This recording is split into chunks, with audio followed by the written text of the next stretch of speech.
the thing is, you need to get the stacks. And yung early game na Execration, they can just snowball with the Selena, leash nyo yung Lancelot with the arrows, tapos play aggressively in the jungle of our PH. That is true, Midnight. And do not forget na kahit may bakit sa kabila, Chakno is one of those specialists na bigla kang gugulatin na magandang setup. So, this could be a factor, sinasabi ko lang, for the side of Aura PH na kailangan nila bantayan. Yes, you do have the counter, but still, if someone is playing the Kufra in a good manner or a good position, paramdam ko kailangan nyo pa rin mag-ingat. Let's head on sa Celestial Palace. Hindi pa pala, ladies and gentlemen. Testing lang, practice Testing lang. Parang ano yan, sabi ni Chuck, no? Sige, testingin natin yung Kufra sa Barats. Specialist di ba? It's something na it's something na you can't remove from the player. And by the way, yung slotting nun, Midnight, first phase, pinili si Kufra, at ang actual na sumagot is going to be Aura. Yeah, and it was something na nakita natin previously that has been done by Execration, no? Knowing na ito kasi yung recipe nila for success. So, sabi ng, well, marami nagsasabi, bakit nga naman di binibigay yung Kufra at Atlas ni Chuck? Well, ito na, sabi ni Pakbet, first phase, Kufra tayo agad. This is interesting. Katulad nga ng sinabi natin, all of the teams have different understandings ng meta, ng drafting, and they will have to execute it well dito sa game na to. Now, ano yung factor na merong tig-isa or dalawang player na talagang gumagamit? Sabihin na natin na alam kung paano gumagalaw yung laro ng isang team o kung paano gumagana yung bootcamp nila. I think ang factor dito is yung sa Execration, no? They have 4 of the key heroes that they wanted. So I think mas kabisado nila dapat yung laro ng isa't isa, no? Yung communications nila sa camp, especially with KLVJ and Etomax on the Lancelot and Selena, mas pabor sa kanila yung ganitong klaseng setup. While you have Aura PH na medyo nag-adjust. And I think they were even forced into a corner here to pick up the Estes and the Barak. And as you can see, yung triple split screen natin, Kilowash versus Renjo, Kelra against Benny Cutie at Greed Etomax. Medyo nagkakaroon ng konting suntukan din sa may gitna at si Chakno nandun agad sa pwesto ng Granger at ng Estes. Yep, yan yung sinasabi natin kanina. Yung aggression na pwedeng dalhin ni Selena at ni Kufra on invading the jungles of Aura PH. It forced the retribution immediately on the side of Lord Hades. Pero si KLVJ, ginamit din niya actually yung retribution niya. I think it was on the Little Wanderer para lang ma-secure. But yeah, it does mean that Aura PH, they can be delayed by the presence of the Kufra and the Selena. Greed, Etomax, medyo nagkakaroon sila ng onting back and forth doon at ginagamit ni Etomax yung window na hindi pa level 4 dito si Greed para maging aggressive. Yep, and ang malaking problem dito for Aura PH, hold that thought. And there is Kelra going down, rotation coming out from Aura PH, Execration, they are going mga bagay-bagay kung wala kang flicker. So do you think that is going to be something na kailangan tignan ng Execration na papababain ko yung buhay ni Greed bago tayo pumunta ng objective? Yeah, I think they should kasi by nature, it's already a victory for them knowing na position 4 Barats to. Even though you explained kanina no, na yung post 4 natin, nagiging blurry na nga kung sino yung mga heroes na nilalagay dito.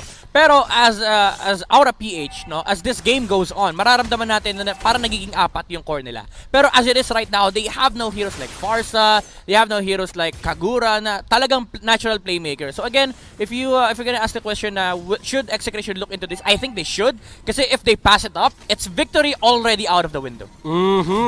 Renjo umikot kay Kilowash at ang dalawang mag-idol na nagbatian sa Twitter at sabi nila, makakalaro ko may idol. Ang sagot ni Kilowash, good luck po, Idol Grid. Yan. Alam mo, ang kinaganda naman dito sa matchup natin is lahat naman to magkakaibigan. An eye for an eye, double stun. Yeah. The thing is, iba pa rin kasi pagdating sa sa laro talaga. Pag umaga lahat kayo, kahit magkakaibigan kayo, magkakaaway kayo sa game. Siyempre, wag mong awayin yung kampi mo. Wag mong awayin yung kampi mo, Grid. Sinubukan siya kuwain ni Kelra, pero kasi masyado mataas yung buhay niya and ginamit yung Blazing Duet na yun para mag-clear lang ng wave. Yep, something na nagiging nagiging normal na rin for Claude users, no, expending the Blazing Duet para mapabilis yung farming speed. I like what Aura is doing right now, contesting the bottom lane, habang si JP at si Greed nang gugulo lang. Uy, nakain pa. And si Greed Daytona's welcome, nagkabatuan, and look at this, Kilowash to the rescue! Maaabot na kasi ito, Max, hindi niya maaabot. KLBJ na paggamit ng 2 dash, wala na yun, nasa cooldown na yun. Renjo, one more hit, revitalize, hindi siya masasalba. Grabe, Kilowash with the rotation on the Benedetta. Additional pa yung sustain na binibigay ni JP. And now you see how good of a defensive lineup Aura PH is. Kapag wala ka ma-burst down, literal na isusustain lang. And ang naging problema nila dun is they exhausted a lot of resources on greed. Pero hinil lang siya ni JP. So nung pumasok na si Kilowash, there was literally nothing for Execration to do. Dun sa may taas, nagkakaroon tayo ng push galing kay Kilowash at kay Lord Hades. Renjo being the back siya. I mean, malakas siya mag-hold ng lane. Yeah. Don't get me wrong. Yeah. But in terms of wave clear, kailangan mo gamitin yung ultimate mo. Yep.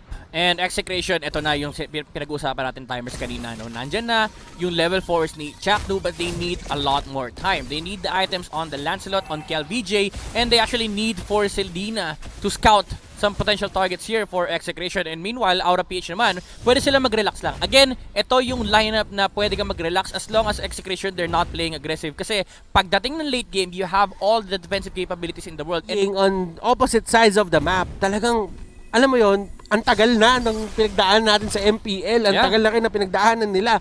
Even though na taon lang halos yung pagitan nun. Nakikita mo that these players are evolving, and Kilowash, Electro Final Blow, clearing out the wave. At kung mapapansin mo yung placement ngayon ng aura sa mapa, nandun na sila sa side ng Execration. Oo, ito alam mo, familiar na familiar to eh. Kakakita lang natin tong ganitong klaseng gameplay from our previous series. This is how Blacklist Internationals play the map. They split with Edward and rotate towards their gold lane, maximize kung ano man yung farm na meron yung gold laner nila, and just insanely put a lot of pressure on one of the side lane. Kasi alam mo na lamang naman yung isang side lane when it comes to wave clear. So, pwedeng apatin mo yung isang lane habang walang sagot yung kabilang team. Yes, nakuha nyo yung kill kay Greed dahil dinelay niya kayo sa pagpunta dun sa baba. Yeah. Pero look at this. Yung farming spot ng isang Claude, as early as 5 minutes in, wala na siyang torre doon. Wala na talaga. Nada. Literal na walang bahay si Kelra dito. And it forces the Claude to move out of this farming space. Pero doon pa rin siya pupunta. And it's a nice choice kasi yung Aura PH, nandun naman sila sa taas, no? So this is information control from Kelra na alam niyang inaapat yung backshot sa may top lane. So pwede ka mag-farm sa may bottom lane. And as you can see, si Kelra doon, napakalayo ng pinuntahan niya and matatagalan siya bago makapunta dito sa may turtle. So it's going to be a 3v4 situation. Kung gugustuhin man ng Execration na kunin to, pero Retrigod, KLVJ, naagaw pa niya, Lord Hades, ang kanyang next target, KLVJ, going up and manning up against the side of Aura. Wow! Kiel will go down, but still the fact remains, nakuha niya pa rin yung turtle at nakuha niya pa rin si Hades. Okay na yon, Butters, kasi nakuha naman yung jungler, diba? Na-trade lang, kumbaga, pero essentially, it was just a mistake from KLBJ. Pero nakuha pa rin niya yung kailangan niyang kunin. Wala lang siyang dash, pero kung meron yun, baka naubos ang Aura PH. Oh! Nice play from the Kufra right there. And Benny Cutie, di nga in-expect yun, napapasok pa si Chakno. Binigay ni Chakno yung buhay niya. And it's a good move kung iisipin mo, kasi madedelay yung pagkuha ni Alice ng stacks. Yeah. And hindi pa siya makakapag-farm for that certain moment. Yep. Tsaka ang kinaganda ng trade is tank naman si Chaktu. He passively gains gold from the mascot he has. Oh my goodness! Kelra! Blazing the wet! Oh my god! Kulang yung damage, Butters!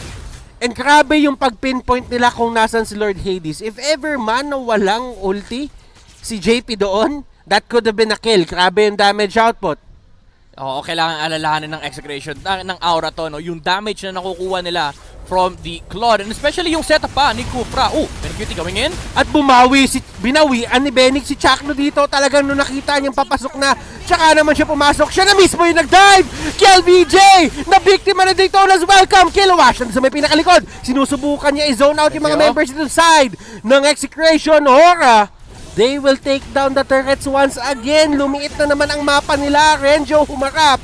Hindi pa kinakaya ng Aura ngayon, pero masaya sila sa nakuha nila. Yeah, alam mo, Butters, this time around, Aura PH, they are the ones holding a gold lead against Execration. Although nandun pa rin naman yung damage output ni KLVJ, at this point, the sustain is just higher on the side of Aura PH. Nandiyan na yung heal ni JP, nandiyan na rin yung defensive items on the heroes of Aura PH. And ayun, makikita natin yung item check na naka-brute force breastplate na si Lord Hades, and pati na rin si Barats meron ng Dreadnought Armor building up his next item. So this is a huge problem for Execration kasi Blade of Hephaestus pa lang inukukuha ni KLBJ. And yung aura ngayon, no, parang hindi sila yung timing perfect na team. Oo. Na yung Execration, nakakitaan mo na pinipilit pa rin talaga nilang i-contest kahit papano yung mga objectives. At ang nagiging way nila, sila yung nauuna dun sa pwesto. And right now, magbaba-out sila doon kasi nga mas madaming kailangan i-manage lanes as compared sa Aura. Kaya na, Antique Kiras for Greed and Ultimate Bonding Experience. For Aura PH, 5 hero yun nasa mid lane. Hindi nila hayaan na matapos to. They can still take more objectives. May Detona's Welcome pa si Greed. Arrow hits JP pero wala naman silang pakialam. Systematic ang ginagawa ng Aura. Check doon natin sa may pinakalikod. Lord Hades na naman yung na-target nila. KLBJ nasa gilid. And Blessing of the Moon God. Pinihit ni JP. Pero will it be enough? Kelra dito tutumba. Claude will go down. Estes ang next na tutumba mga kaibigan. Greed, trying to run away, pero sa sobrang daming tao dito, tingin ko, Midnight, this is going to be a kill. Kilowash, nandito pa rin, eye for an eye, makakatakbo ba siya? Renjo, hinahabol siya unti-unti. Stun, nandun, bago tumama yung gulong, at sila Chakno, Max, humahabol pa rin. Sabi nila, sige pre, tatangkihin ko to, ako na bahala, execute, ginamit na ni Kilowash. Para kahit, tinamaan ng pala, Max, tumama yung pana.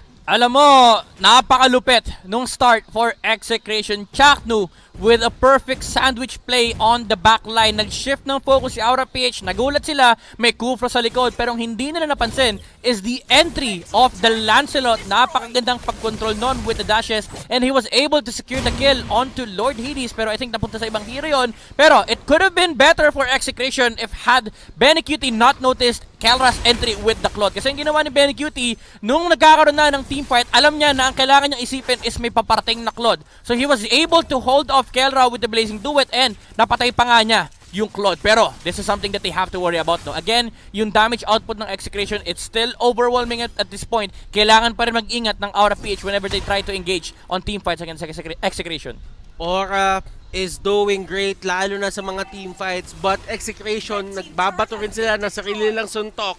Lord is now up at nakikita nyo naman yung pwestuhan ng mga team dito. Nasa taas na sila. And you know what, Midnight? Ang pinaka napapansin ko dito sa side ng Execration, ang galing nila i-pinpoint kung nasaan si Lord Hades. Yeah. Ito kasi yung primary target nila. Kumbaga lahat ng mata ng Execration nakatingin sa Granger. Pag lumabas sa cellphone nila, auto-lock yung mata nila. Ang tinitignan nila si Lord Hades. And nagre-reflect naman sa KDA. 0, 2, and 3. At the moment, yung Granger natin. Ito yung hero sa side ng Aura PH na ang tingin ng Execration, bawal kang maglaro. Eh kung mapapansin mo, Midnight, yung passive dito ni Greed, literal na mas nagiging madali ata siya tamaan ng panay dun sa big guy. Lumalaki siya. Pero alam mo, Batas, wala naman kasi siyang walang problema kasi pag tinamaan siya, less than 1 second yung yung stun ng arrow sa totoo lang hindi siya tinamaan, sayang. Diba? Ang nangyayari kasi, okay lang na saluhin niya yun. Kasi nga mayroong passive. At dahil sa passive na yun, tumataas yung regen, yung stun time, bumababa. And my goodness. Greed, alis siya, Benny Cutie, nandun sa may pinakalikod. Max, nahuli. At ito na yung sinasabi nating force engage. Wala sa pwesto, Max, kaya siya mahuhuli. Si Kelra, walang pumansin. Sinusubukan niya i-take down si Greed, pero tingin ko hindi yun yung tamang target. Renjo, tinatangke, 4 na tao. Chakno, 2 tangke, nandun sa may pinakaharap. Hinayaan na nila makatakas si Kelra. Si Chakno ang main target nila, and that turret sa may gitna. Nakita mo yun, Batters. Tinangke ni Greed lahat. Tyrant's Revenge, Tyrant's Rage. Pati yung pa natin ang buhay pa rin with the sustain of the Blessing of the Moon Goddess and Aura PH. They want to end the game right now. Gustong-gusto na lang tapusin to, Kilowash. And Benny Cutie, grabe yung effort na pinapakita nila dito. The golden duo of Aura PH. Greed, yung pana sinasalo, yung tenacity nandun. Less than 1 second, sabi ni Grid. Panahin mo ako, okay lang. Tatanggapin ko ng buong puso. Alam mo, si Grid dito, napakalaki na nung barracks niya. Gusto niya talaga, syempre gusto ni Grid malaki siya. Para may stacks with the big guy. And kahit anong CC ibato mo sa kanya, hindi nagtatagal ng 1 second. And ito yung nakikita natin dito, si Grid. Literal, sinasalo niya. Lahat ng pwedeng saluhin para lang lumaki yung kanyang barracks. And at the same time, papansinin mo, huwag ka tumawa dyan. Eto Max, kahit anong gawin niya, kahit subukan niya palusutin, parang nangyayari kasi, si Grid, hinahanap niya pa na matamaan siya. Oo. Sabi ni Aura PHS dito, pag meron tayong barat sa harap na, na full stacks, pwede tayong pumasok ng pumasok. Kasi sasaluhin lang ni Grid lahat eh. Literal na, again, ito yung pinag-uusapan natin kanina noon, literal na walang kayang gawin si Chaknu and pati na rin si Etomax kapag yung Barats yung problema nila. Pero kaya nga napakaganda ng sandwich play ni Chakno kanina kasi hindi ready and ang natalunan niya is yung backline which was Lord Hades and the gang. Pero ito, naku po. Chakno, ginamitan ng Daytona's welcome, hindi ma-cancel, dinala niya doon sa kamay ng kanyang teammates. Kahit wala na yung stun, gusto lang nila mapalapit and ayaw niya din itama sa pader kasi if ever hindi nila mapatay agad, sila yung mababalikan doon. Oo, tabi-tabi pa naman sila, sabi nila, wag dyan pare, tabi-tabi tayo. Pag tayo na-ult yan, tapos ang ML.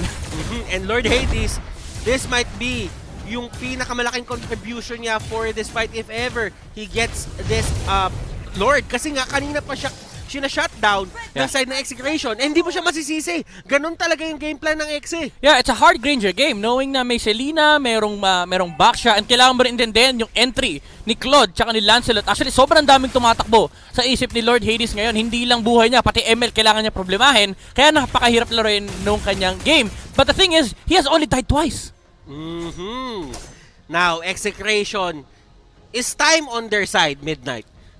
Not anymore. Kasi wala na. Ang timers ngayon ay nakay Aura na. There's a lot of defensive capabilities on this roster. In Execration, tapos na yung momentum nila na mag-snowball. They're hoping to get an opportunity against Aura PH with an immaculate set from Chaknu. At ito, nagkakaroon na ng hindi onting push. Ito yung big major push. Chaknu! Ginagawa ng Aura. Chaknu! Dun sa may likod! The specialist! Penny Cutie surpressed! Winter Truncheon nagkabatuhan na! Ladies and gentlemen! Oh my goodness! Down. Claude! Kelra! Nakuha niya yung kill! Chaknu tumalon dun sa may pinakaharap and Lord Hades hindi siya mahanap ngayon ng side ng Exe. The specialist, ladies and gentlemen, kakasabi ko lang, humanap na magandang set. He was able to set on the backline na gamit kagad yung Blessing of the Moon Goddess to save kung sino man yung natalo na niya. Pero sabi ng Execration, bait lang yon. Kasi pag nagtipon-tipon kayo, magdikit-dikit kayo sa damage ng Blazing Duet ni Kelra. At eto, Execration marching on to the mid lane. Gusto na nilang basagin yung mga tore. Gusto nilang maging even yung mapa. Gusto nilang mabawi yung map control na kung ano man nawala. Hey, Chakno! Oh my goodness! Lord Hades! Oh my! But win condition of Aura PH. Tanggalin si Chaknu. Oh, ano yun? Wala. Alam mo, Butter, sabi nga ni Pakpet, nasa player na yan. Wala na sa draft. Kinounter na ng Aura PH, pero Chaknu kasi yan. Chaknu making impossible plays happen dito back sa side ng Execration and Aura. Paano mo sasagutin yung isang tao na magaling lang talaga mag-set? Wala. Dasal. O kaya, ang pwedeng gawin ng Aura PH dito is constantly look for the Kufra. Pero kasi, ang problema nila dun sa part na yun, di ba, nagpupush yung Lord, lahat sila nakatingin kay Lord. Si Kufra, si Chaknu, wala sa base. Ang hirap sagutin ng mga ganong klaseng movements. Veteran moves eh. Veteran moves and Chaknu. Kailangan mo talaga siya i-take account for. Kung hindi mo alam kung saan si Chaknu at any possible moment ng clash, ganun yung mga bagay na nangyari. At nahagip niya doon si Benny Cutie. Si Benny Cutie, hindi siya nakalapit sa madaming tao.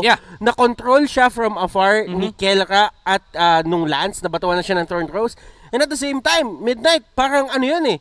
Yun yung pinakaayaw na pwesto ng isang alis na walang malapit sa kanya kasi nagta-thrive. Nagta-thrive ang isang alis kapag maraming kalaban na nakapaligid sa kanya kasi sustain is coming from the enemies themselves. Yeah, and then nagisagot din na Execration is nung nag-Winter Truncheon si Alice, wag na nating pansinin. They went for the backline. Kelra actually made the perfect entry to that team fight. Sabi niya, okay guys, nakapag-setup na si Chaknu dahil nga naka-ultimate bonding experience ang Aura PH. Dikit-dikit sila, lahat sila sinalo.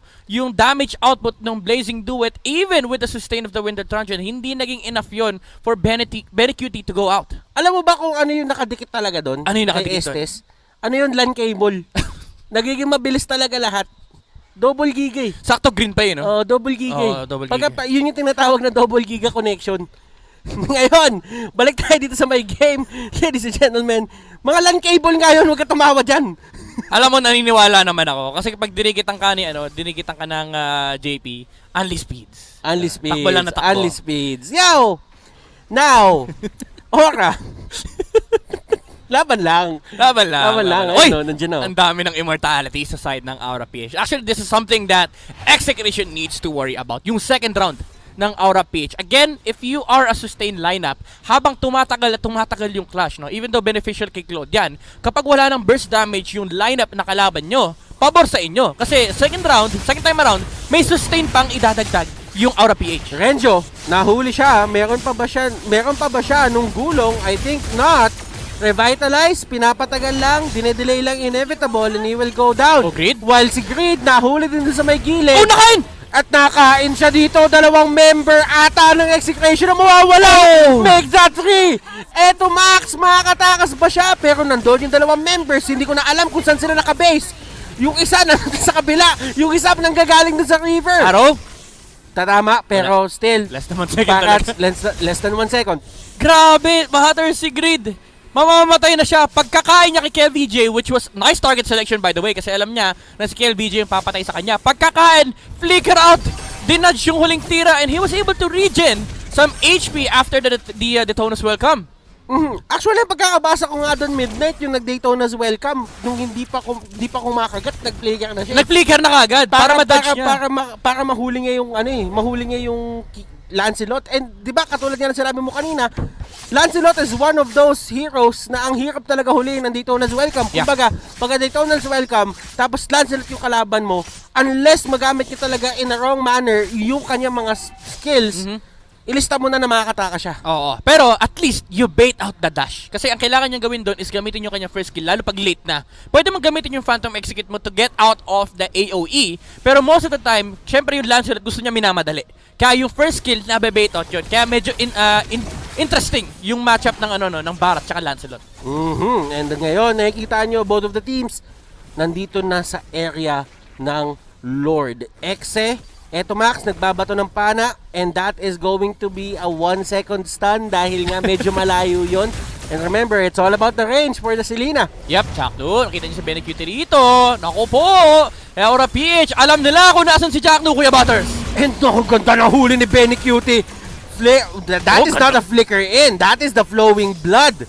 Grabe naman yung mga dodgerist na mga players natin. Actually, muntikan na si Execration. But the thing is, at least, it forces out Execration from this box of the Lord para ma-take ng Aura PH. And napakahirap i-contest nito kahit papatamahin nila yung pana nila. Oh, KLVJ! Oh! Renjo! Nabunggo niya yung Lord! Saan niya mapupunta? Benny Cutie! Nahabol si KLVJ! Flicker in! Matutumba si Kiel! Pero kakailanganin pa nga ba ng Aura yung Lord dito as they march on sa may gitna? Execration, what can they do? 3v5 situation, and actually 2v4 kasi hindi pinapauwi ni Kilowash dito yung back siya. Pero may Blazing Duet, may Blazing Duet si Kelra. He can actually clear the next wave, and hindi na nga nila kinailangan gamitin. Grabe naman yung pagbunggo ng gulong ni Renzo doon. It saves Execration from this final push. If Aura PH got the Lord, it could have been very bad for them. Pero ito, may next wave na tignan natin. Kung 20 seconds, kailangan nila i-hold. Renzo pabalik. Blazing Duet, ginamit, walang damage whatsoever. Nahuli nila si Kelra. Daytona's welcome. Coming in. Jackno, Tyrant's Rage. Pinaalis nga lang yung minions. And I think, Midnight, this is it. Victory for game number 1 goes to the side of Aura Philippines. My goodness, Greed, sabi niya, ibe-Blazing Duet.